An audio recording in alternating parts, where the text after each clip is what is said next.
Guys, ako lang ba? Uy, na-miss ko yung ako lang ba. Anyway, since may merienda time na naman, ako lang ba yung yung pag walang ginagawa, gusto laging kumain. Kain is life. Anyway, as I'm saying, pamerienda na and gusto ko, meron akong hinog na saging dito. And magluluto ako ng pinakro. Kaya babalatan ko siya. Samahan niyo akong magbalat. Alam niyo ba guys yung pinakro? Pinakro din ba ang tawag sa inyo dun sa ginataan na saging? Tapos it's either asin or sugar. Nakikita niyo ba ginagawa? Parang hindi. Halat lang. Bicol yun. Nandito ako sa parting kusina. Nakita niyo ba? Orange yung partner kami. Eto, hinihiwa lang siya ng ganito. Si Batag. Apat, tapos hatiin na natin siya. Ganyan lang siya. Babalatan lang, tapos hiwain ng ganyan. Tapos lulutuin mo na siya sa gata.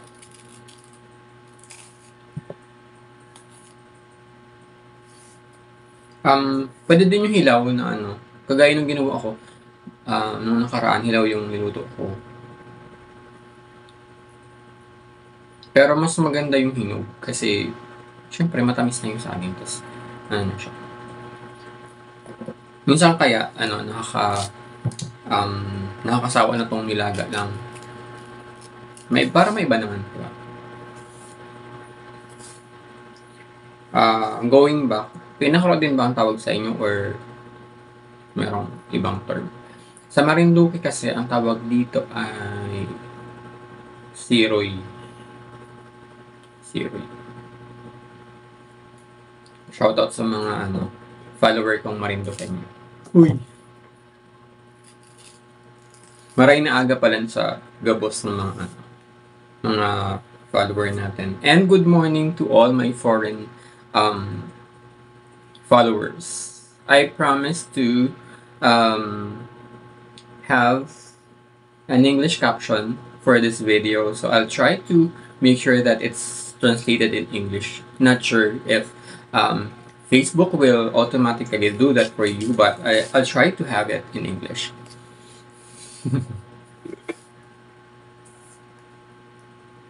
Meron pa man pala akong power of English. Kala ko nakalimutan.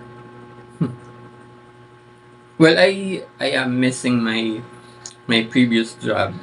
Just so you know, my previous job was a BPO employee.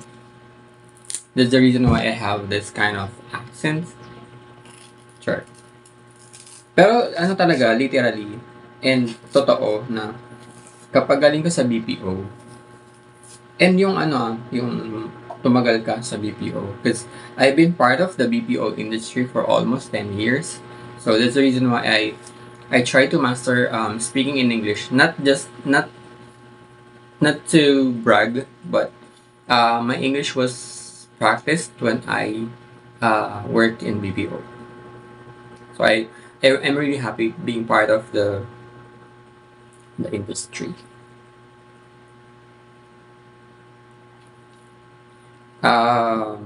I handle chat, voice, and back office tasks. During my BPO time, I was hired as chat agent. Then after a year or two, I was transferred to the back office team because I was one of the top performer. Wow. Yeah, I'm one of the top performer agents. So they transferred me to back office because that's the time that they're needing people who will be handling back office tasks. And then given a chance to be one of the pioneer LOB. We're just two. We're given a chance. Like the other one is from back office as well. So we handle email from a different LOB.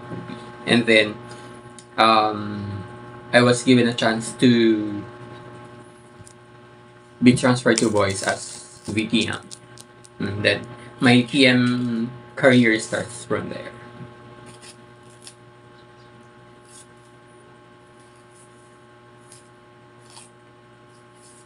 Kaya yun, nag-brown out guys! Ano ba yan?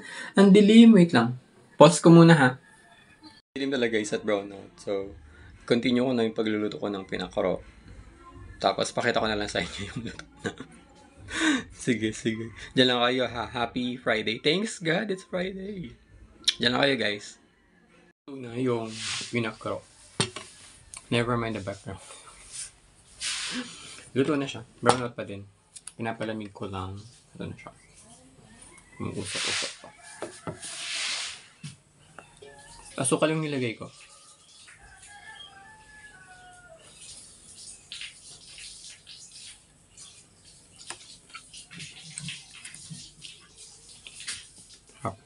Siyempre ako lagot.